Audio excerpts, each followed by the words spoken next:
Kamu sedang batuk atau bersin?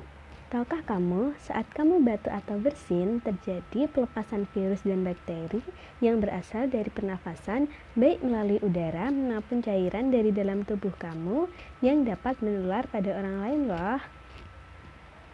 Tapi kamu dapat mencegahnya dengan melakukan etika batuk dan bersin yang benar seperti berikut ini. Saat kamu sedang batuk ataupun bersin, jangan lupa untuk selalu menggunakan tisu ataupun sapu tangan untuk menutupi hidung dan mulut kamu ya, seperti ini.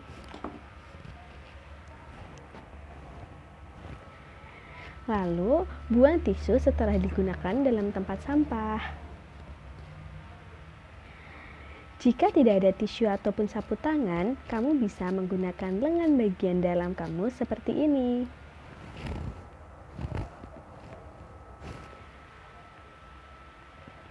Kamu juga bisa menggunakan masker saat kamu dalam keadaan batuk ataupun bersin ya. Seperti ini. Lalu segeralah untuk mencuci tangan di air yang mengalir dan menggunakan sabun, atau kamu juga bisa menggunakan cairan antiseptik berbasis alkohol. Dan jangan membuang ludah ataupun dahak di sembarang tempat ya. Terima kasih.